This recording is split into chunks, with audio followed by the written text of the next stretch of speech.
Special concerns of the Office of the Special Assistant to the President and a former POW lawyer. A round of applause, please.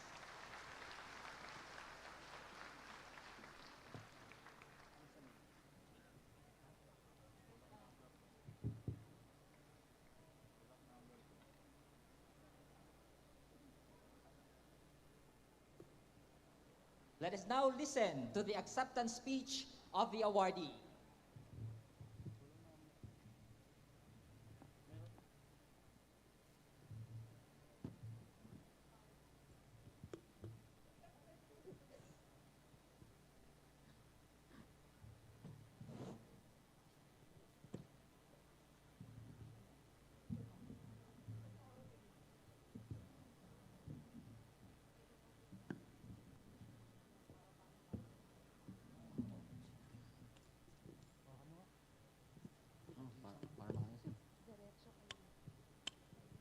Distinguished guests, Chief Public Attorney Persida V.Rueda-Acosta, former RPA Francis Calatrava, my former boss when I was a public attorney in Davao City, Deputy Chief Silvestre Mosing, Deputy Chief Public Attorney Ana Soriano.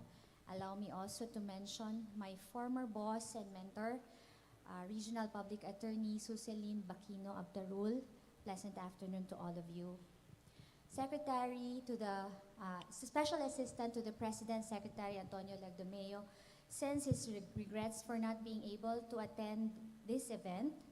But as one of your own, it is my honor and privilege to deliver his message to you on this occasion. Remarks of Secretary Antonio Ernesto Lagdomeo. Friends and colleagues in government, a pleasant day to all of you. I thank the Public Attorney's Office for bestowing this great honor. I am pleased to be a part of this event to recognize the dedicated service of our public attorneys. I hold this institution whose men and women have made countless sacrifices in ensuring that our most vulnerable countrymen have access to legal services in the highest esteem. I pledge to continue my service to the Filipino people with the same vigor and commitment that our public attorneys have and promise to keep working to uplift the lives of the Filipino people, particularly the indigents. The same people that our colleagues at the POW tirelessly serve. Today, in the OP's flag ceremony, our new Executive Secretary, former Chief Justice Lucas Bersamin, delivered a moving speech about sincere compassion. I believe that the government needs more people that yield the same brand of compassion that the Public Attorney's Office embodies, and hope that the POW continues to be a living example of this. Mabuhay kayong lahat. Salamat at magandang araw po.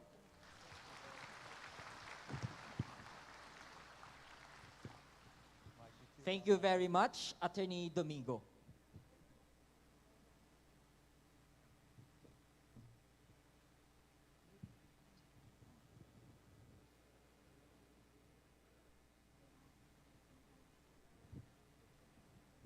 Now, my fellow public attorneys, we continue with our MCLE lecture.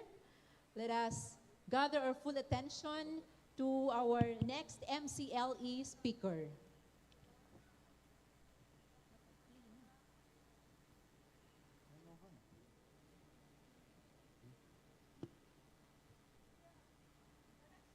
Appointed judge in the province of Bataan in the year 2014.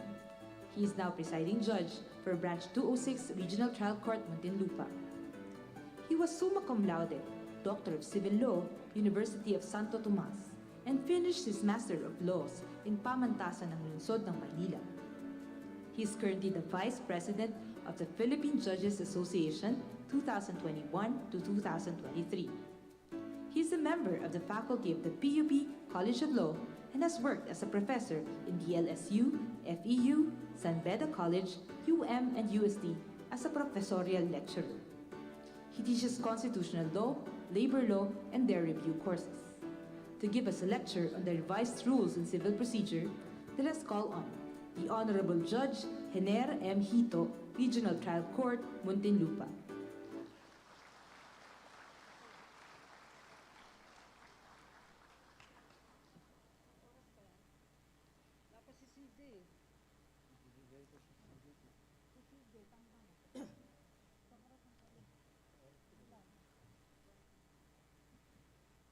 Good afternoon to each and every one of you.